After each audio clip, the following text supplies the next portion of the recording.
High friend, good morning. আর তোমরা দেখছো তোমাদের প্রিয় YouTube channel exam guide by Nitu. আমি নিতু, তোমাদের জানাই স্বাগত। প্রতিদিনের মতন আজকেও তোমাদের জন্য নিয়ে এসেছি পরীক্ষার আসার মতন সম্ভাব্য কিছু প্রশ্নপত্র। তোমরা যারা এসএসসি জিডি কনস্টেবল পরীক্ষার জন্য প্রস্তুতি নিচ্ছ, তোমাদের জন্য এই প্রশ্নগুলো খুবই হেল্পফুল হবে। আজকে নিয়ে এসেছি তোমাদের জন্য 9 নম্বর ক্লাস। এর আগে আমি 8টি ক্লাস তোমাদের দিয়ে দিয়েছি। তোমরা যারা এখনও পর্যন্ত দেখোনি, অবশ্যই তোমরা দেখে নেবে। আর তোমাদের খুব তাড়াতাড়ি এই প্র্যাকটিস সেটের পিডিএফটাও আমি আমার টেলিগ্রাম গ্রুপে দিয়ে দেব। তোমরা যারা এখনও পর্যন্ত আমার টেলিগ্রাম গ্রুপে যুক্ত হওনি, তো তোমাদের বলবো তোমরা টেলিগ্রাম গ্রুপে যুক্ত হয়ে যাবে। তো বন্ধুরা, ভিডিওটা ভালো লাগলে অবশ্যই একটু লাইক করে দেবে। আর চ্যানেলে নতুন হয়ে আছো কিন্তু চ্যানেলটি এখনও সাবস্ক্রাইব করোনি, তো তোমাদের বলবো চ্যানেলটি অবশ্যই সাবস্ক্রাইব করে নেবে। তো চলো বন্ধুরা, দেরি না করে শুরু করা যাক প্রশ্নপত্র। প্রথম প্রশ্ন দেখো, ভারতবর্ষের কোথায় গেলে আমরা গোল গম্বুজ দেখতে পাবো? গোল গম্বুজ কোথায় অবস্থিত? অবশ্যই একটু লাইক করে দেবে তোমরা চ্যানেল, এবং এখন সাবস্ক্রাইব করে না থাকলে অবশ্যই চ্যানেলটি সাবস্ক্রাইব করে নেবে। তো ভারতবর্ষের কোথায় গেলে আমরা গোল গম্বুজ দেখতে পাবো? তো আমরা ভারতবর্ষের বিজাপুরে যদি যাই, অবশ্যই আমরা গোল গম্বুজ দেখতে পাবো। চলো নেক্সট প্রশ্ন। কোন বছর মোগল সম্রাট আকবরের মৃত্যু হয়েছিল? মোগল সম্রাট আকবর মৃত্যু হয়েছিল কত সালে? দেখো, মোগল সম্রাট আকবরের আমলে 1600 খ্রিস্টাব্দে কিন্তু ইস্ট ইন্ডিয়া কোম্পানি প্রতিষ্ঠিত হয়েছিল। ঠিক আছে, 1600 সালে একটা প্রশ্ন আছে, ইস্ট ইন্ডিয়া কোম্পানি যখন প্রতিষ্ঠিত হয় তখন মোগল সম্রাট কে ছিল? তো 1600 সালে কিন্তু ইস্ট ইন্ডিয়া কোম্পানি প্রতিষ্ঠিত হয়। আর সম্রাট আকবরের আমলে 1556 সালে কিন্তু দ্বিতীয় পানিপথের যুদ্ধ হয়েছিল, তাই তো? দ্বিতীয় পানিপথের যুদ্ধ হয়েছিল 1556 সালে। আর বলেছে আকবরের মৃত্যু হয় কত সালে? তো আকবরের মৃত্যু হয় কত সালে? 1605 সালে কিন্তু আকবরের মৃত্যু হয়েছিল। ঠিক আছে, আর আকবর ছিল সবচেয়ে ধর্মনিরপেক্ষ সম্রাট। পরবর্তী প্রশ্ন, 2021 সালে টোকিওতে অলিম্পিক গেমসে পুরুষদের হকিতে ব্রোঞ্জ পদক জিতেছে ভারত। কোন দেশকে পরাজিত করে এই হকিতে ব্রোঞ্জ পদক পেয়েছে? 2021, দেখো 2020-তে টোকিও অলিম্পিকের হওয়ার কথা ছিল, কিন্তু করোনার জন্য সেটা হয়েছিল 2021 সালে। তো সেখানে গিয়ে কিন্তু ভারতীয় পুরুষ হকি দল ব্রোঞ্জ পদক পেয়েছিল। তো এবার বলেছে সেই কোন দেশকে হারিয়ে এই ভারত পুরুষ হকিতে ব্রোঞ্জ পদক পেয়েছিল? তো ভারত কিন্তু জার্মানিকে হারিয়ে কিন্তু এই ব্রোঞ্জ পদক পেয়েছিল। আর যদি আমরা দেখি, ভারত শেষবার অলিম্পিকে সোনা পেয়েছিল 1980 সালে মস্কো অলিম্পিকে। ঠিক আছে, 1980 সালে মস্কো অলিম্পিকে কিন্তু ভারত শেষবার অলিম্পিকে সোনা পদক পেয়েছিল। আর 1928 সালে আমস্টারডাম অলিম্পিকে কিন্তু ভারত প্রথম অলিম্পিকে সোনা পায়। ঠিক আছে, 1928 সালে প্রথম এবং 1980 সালে এখন পর্যন্ত শেষ অলিম্পিকে সোনা পেয়েছে। ডাল্টনের পারমাণবিক তত্ত্ব অনুসারে পরমাণুর ছোট পূর্ণ সংখ্যার অনুপাতে মিলিত হয়ে কি তৈরি হয়? তো ডাল্টনের পারমাণবিক তত্ত্ব অনুসারে পরমাণু ছোট পূর্ণ সংখ্যার অনুপাতে মিলিত হয়ে যৌগ তৈরি হয়। ঠিক আছে, যৌগ তৈরি হয়।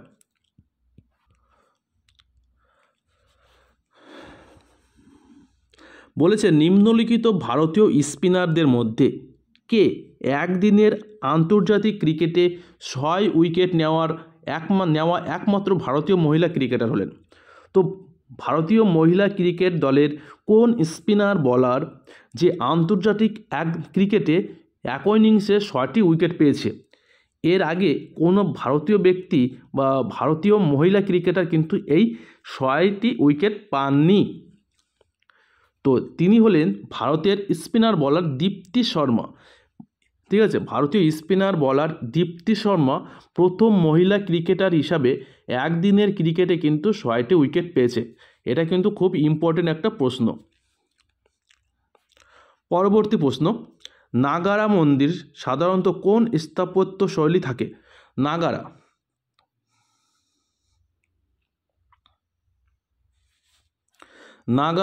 মন্দির নাগারা মন্দির সাধারণত স্থাপত্য শৈলীতে থাকে। উত্তর ভারতীয় মন্দিরেতে এই নাগারা স্থাপত্য শিল্প দেখতে পাওয়া যায়। উত্তর ভারতীয় মন্দিরে সাধারণত এই নাগারা শিল্পর কারুকার্য দেখা যায়। দেখো সাম্প্রতিক ঘটনা, দেখো এই ডিসেম্বরের সাম্প্রতিক ঘটনা, তোমাদের তো পরীক্ষা 20 ফেব্রুয়ারি, তো এটা কিন্তু খুবই গুরুত্বপূর্ণ হবে, ঠিক আছে। তো তোমাদের গত বছর আমি দেখেছি এই যে 2 থেকে 3 মাস আগেকার কিন্তু সাম্প্রতিক ঘটনা তোমাদের দিয়ে দিয়েছিল। তো বলেছে 2023-এর 20 ডিসেম্বর কোন ভারতীয় বোলারকে অর্জুন পুরস্কারের জন্য নির্বাচিত করা হলো? কোন ভারতীয় বোলারকে 2023 সালের অর্জুন পুরস্কারের জন্য নির্বাচিত করা হলো? তো তিনি হলেন ভারতের জোরে বোলার, ফাস্ট বোলার মোহাম্মদ শামি। মোহাম্মদ শামিকে কিন্তু 2023 সালে 20 ডিসেম্বর অর্জুন পুরস্কারের জন্য নির্বাচিত করা হলো। আর সম্প্রতি হয়ে যাওয়া আইসিসি ক্রিকেট বিশ্বকাপে কিন্তু সবচেয়ে বেশি উইকেট পেয়েছেন, ঠিক আছে। তো 2023 সালে যে আইসিসি একদিনের ক্রিকেট বিশ্বকাপ আয়োজিত হয়েছিল, যেখানে মোহাম্মদ শামি কিন্তু সর্বাধিক উইকেট পেয়েছিলেন এবং বিরাট কোহলি কিন্তু সর্বাধিক রান সংগ্রহ করেছিলেন। কিন্তু দুর্ভাগ্যবশত চ্যাম্পিয়ন হয়েছে কে? অস্ট্রেলিয়া কিন্তু চ্যাম্পিয়ন হয়েছে। পরবর্তী প্রশ্ন, কোন সময়কালে খলজির সুলতানেরা দিল্লিতে শাসন করেছিলেন? অবশ্যই আমি তোমাদের পিডিএফ দিয়ে দেবো, তোমাদের কোনো চিন্তা ভাবনার দরকার নেই, ঠিক আছে। পুরো 10টা সেট হয়ে যাওয়ার পরপরই তোমরা টেলিগ্রাম গ্রুপে তোমাদের পিডিএফ পেয়ে যাবে সম্পূর্ণ বিনামূল্যে। তোমাদেরই পিডিএফ এটা, ঠিক আছে, তোমরা কিন্তু পেয়ে যাবে।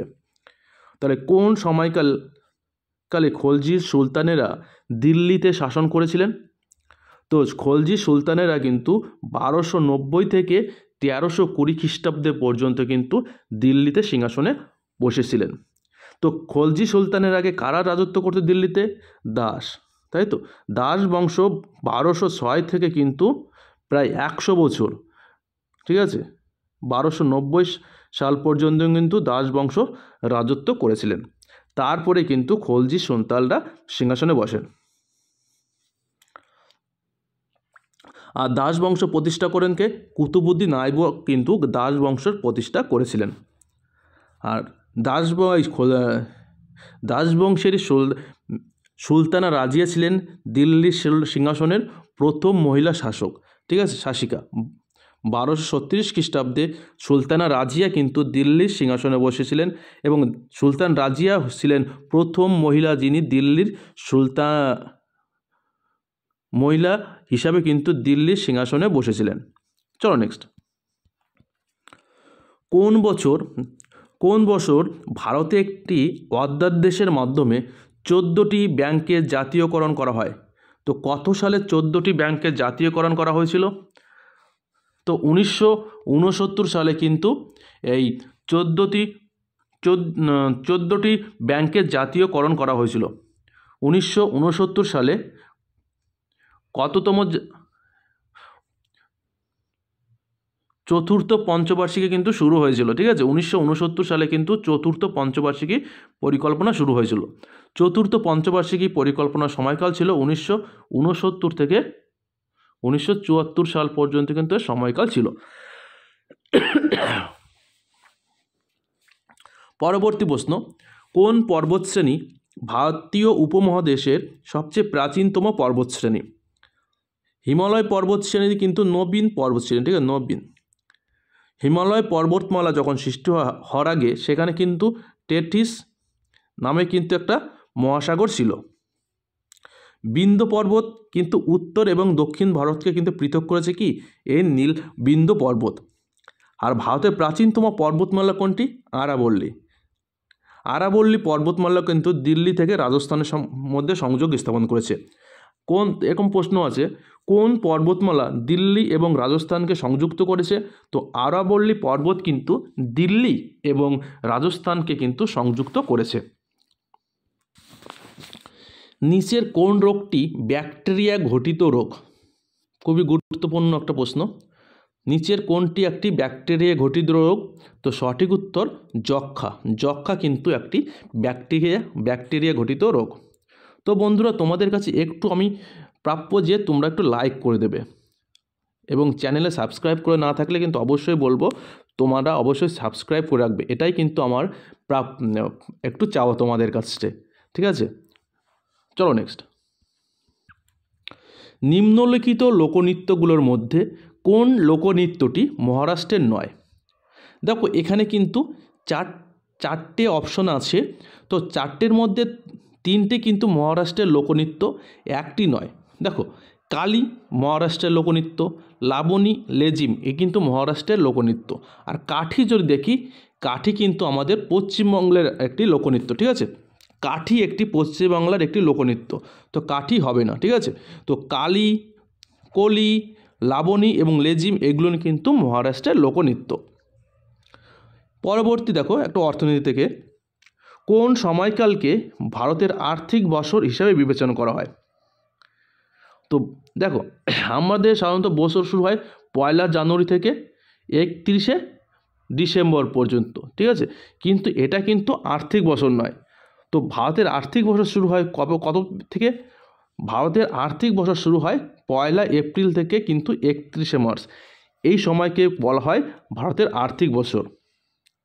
কারণ কি দেখো 1 এপ্রিল 1935 সালের এই 1 এপ্রিলে কিন্তু ভারতের রিজার্ভ ব্যাঙ্ক প্রতিষ্ঠিত হয়েছিল, ঠিক আছে? তো 1 এপ্রিল থেকে 31 মার্চ কিন্তু এই আর্থিক বছর হিসেবে বিবেচনা করা হয়। চলো নেক্সট। পরবর্তী প্রশ্ন, ব্রহ্মপুত্র নদকে তিব্বতে সাংপো বলা হয়। আর এই একই নদীকে বাংলাদেশে কি বলা হয়? ব্রহ্মপুত্র নদকে তিব্বতে সাংপো বলা হয়, যেমন বাংলাদেশেও কিন্তু এর একটা নাম আছে। তো বলেছে বাংলাদেশে কি নামে জানা যায়? তো সঠিক উত্তর হবে যমুনা। দেখো ব্রহ্মপুত্র তিব্বতে সাংপো, ভারতে ব্রহ্মপুত্র, আর বাংলাদেশে যখন যাচ্ছে তখন কিন্তু যমুনা। একই নদীর কিন্তু তিনটে নাম দেখা যাচ্ছে, একটা ব্রহ্মপুত্র, একটা সাংপো এবং একটা যমুনা। পরবর্তী প্রশ্ন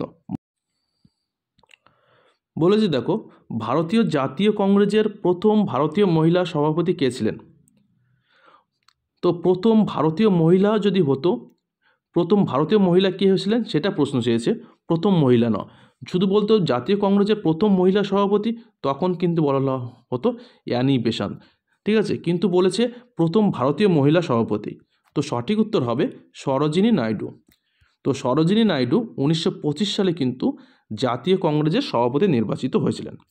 আর জাতীয় কংগ্রেস প্রতিষ্ঠিত হয়েছিল কত সালে? 1885 সালে কিন্তু বোম্বাইতে অনুষ্ঠিত হয়েছিল। আর জাতীয় কংগ্রেসের প্রতিষ্ঠার সময় সভাপতি কে ছিলেন? উমেশ চন্দ্র ব্যানার্জি। অরুণা আশফালি, যিনি ভারতীয় যে ভারত ছাড়ো আন্দোলন হয়েছিল তার কিন্তু নেতৃত্ব দিয়েছিল। 1942 সালে ভারত ছাড়ো আন্দোলন হয়, তখন কংগ্রেসের অধিকাংশ নেতাকে গ্রেপ্তারের ফলে পর অরুণা আশফালি কিন্তু এই ভারত ছাড়ো আন্দোলনের নেতৃত্ব দিয়েছিলেন। সেজন্য তাকে বলা হয় grand old lady of India. পরবর্তী প্রশ্ন, কোন রাজ্যের সঙ্গে গণেশ চতুর্থী ধর্মীয় উৎসব বিশেষভাবে জড়িত? তো গণেশ চতুর্থী কোন রাজ্যের সঙ্গে যুক্ত? আমাদের পশ্চিমবাংলায় যেরকম দুর্গা উৎসব, তাই তো বিখ্যাত হয়, দুর্গা উৎসব কিন্তু বিখ্যাত হয়, সেরকম গণেশ চতুর্থী কোন রাজ্যের বিখ্যাত উৎসব? তো গণেশ চতুর্থী কিন্তু ভারতবর্ষের মহারাষ্ট্রের একটি বিখ্যাত ধর্মীয় উৎসব। চলো নেক্সট। নিচের বিবৃতিগুলোর মধ্যে কোনটি সত্য? খার স্বাদে তেতো, এটা কিন্তু অবশ্যই সঠিক। খার স্বাদে তেতো, এটা কিন্তু সঠিক। আর অন্য দেখো, অ্যাসিড লাল লিটমাসের সঙ্গে রং পরিবর্তন করে নীল রূপান্তরিত হয়, এটা ভুল। অ্যাসিড স্বাদে নোনতা, এটা ভুল। ক্ষার নীল লিটমাসের রঙকে লাল করে, এটা ভুল। তো ক্ষার স্বাদের তেতো, এটা কিন্তু সঠিক উত্তর একদম। চলো নেক্সট পরবর্তী প্রশ্ন। প্রতি বছর 11ই জুলাই দিনটি কোন দিবস হিসেবে পালন করা হয়? বিশ্ব স্বাস্থ্য দিবস 7ই এপ্রিল, ঠিক আছে। 5ই জুন বিশ্ব পরিবেশ দিবস। আর 11ই জুলাই কি হবে? বিশ্ব জনসংখ্যা দিবস, ঠিক আছে। বিশ্ব জনসংখ্যা দিবস হচ্ছে 11ই জুলাই। বিশ্ব স্বাস্থ্য দিবস কবে? 7ই এপ্রিল। বিশ্ব পরিবেশ দিবস 5ই জুন। পরবর্তী প্রশ্ন। ইম্পেরিয়াল ব্যাংক অফ ইন্ডিয়া কবে প্রতিষ্ঠিত হয়েছিল? ইম্পেরিয়াল ব্যাংক অফ ইন্ডিয়া পরবর্তীতে কিন্তু স্টেট ব্যাংক অফ ইন্ডিয়া প্রতিষ্ঠিত নামকরণ হয়েছিল। তো তোমাদের আজকে হোমওয়ার্ক থাকবে স্টেট ব্যাংক অফ ইন্ডিয়া কত সালে প্রতিষ্ঠিত হয়েছিল। তো ইম্পেরিয়াল ব্যাংক অফ ইন্ডিয়া কত সালে প্রতিষ্ঠিত হয়েছিল? তো সঠিক উত্তর 1921 সালে কিন্তু ইম্পেরিয়াল ব্যাংক অফ ইন্ডিয়া প্রতিষ্ঠিত হয়েছিল। 2023 সালে 69তম জাতীয় চলচ্চিত্র পুরস্কারের সেরা অভিনেত্রীর পুরস্কার কে পেলেন? তো 2023 সালে 69তম যে জাতীয় চলচ্চিত্র পুরস্কার সেরা অভিনেত্রীর পুরস্কার পেয়েছেন আলিয়া ভাট এবং কৃতি সেনন। এরা দুজনেই কিন্তু জাতীয় চলচ্চিত্র পুরস্কারের সেরা অভিনেত্রী হিসাবে পুরস্কার পেয়েছেন। আর সেরা অভিনেতার পুরস্কার পেয়েছে আল্লু অর্জুন, ঠিক আছে। আল্লু অর্জুন কিন্তু সেরা অভিনেতার পুরস্কার পেয়েছে। তো বন্ধুরা, এই 20টি প্রশ্ন তোমাদের জন্য আজকে। তো ভিডিওটা ভালো লাগলে অবশ্যই একটু লাইক করে দেবে। তো আজকের মতন বিদায় নিচ্ছি, আবার আগামীকাল সকালে তোমাদের সঙ্গে দেখা হচ্ছে। ততক্ষণে ভালো থাকবে, সুস্থ থাকবে।